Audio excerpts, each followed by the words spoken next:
Guys, welcome to my video. This is Tita Mayang. For today's video, ang ibahagi ko po sa inyo ang aming Corporate Social Responsibility or CSR.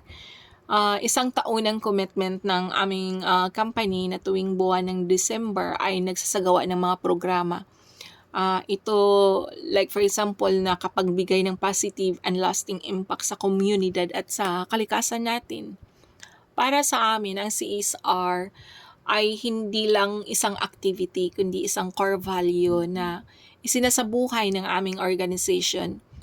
Year after year, patuloy naming pinatunayan na ang isang kumpanya ay may mas malawak na papel sa lipunan natin ngayon. Sa mga nagdaang taon, nagsagawa kami ng coastal clean-up drives para makatulong sa pangangalaga ng ating karagatan. Nagkaroon din kami ng feeding program sa mga orphanage para makapagbahagi ng saya at pag-asa sa mga bata at pamimigay ng konting tulong sa mga nasapiitan tulad ng personal needs at mga gamot. Ang lahat ng ito ay ginagawa namin dahil naniwala kami na ang malasakit ay hindi dapat pili lang. Ito ay para sa lahat. Ngayong taon, December 2025, pinili naming ituon ang aming CSR activity sa tree planting. Hindi ito basta-bastang desisyon kasi noong November 4, 2025, nakikita naman natin sa social media at sa mga balita sa television na ang Cebu ay nakaranas ng napakatinding baha. Maraming pamilya ang napiktuhan, maraming tahanan ang nasira, maraming mga pangkabuhayan at maraming buhay ang nalagay sa panganib at marami ding mga buhay ang nawawala.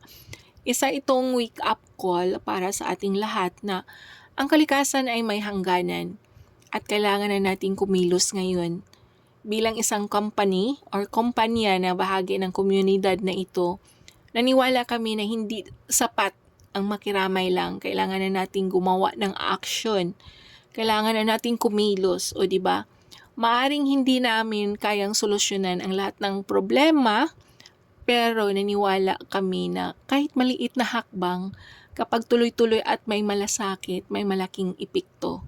Dahil dito, isinagawa namin ang aming tree planting activity sa Kalunasan, Guadalupe, Cebu City. Sama-sama kaming nagtanim ng mga seedlings, bawat isa ay may simbolo ng pag-asa, responsibilidad, at pangmatagalang commitment. Ang mga punong ito ay hindi lang para sa ngayon, kundi para sa hinaharap. Sa paglipas ng panahon, ang mga ito ay makakatulong sa pag-iwas sa baha, magbigay ng mas malinis na hangin, at magsilbing protection para sa kapaligiran natin. Naniniwala kami na ang small acts of kindness tulad ng pagtanim ng puno ay may long-term value. Ang mga punong itinanim namin ngayon ay para sa next generation, para sa mga batang magmamana ng mundong ito.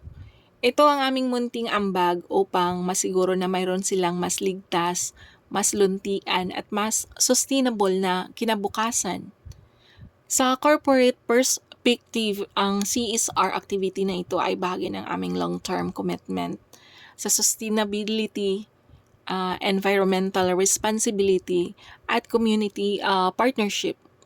Layunin naming ipagpatuloy at palawakin pa ang ganitong klaseng mga programa sa mga susunod na taon.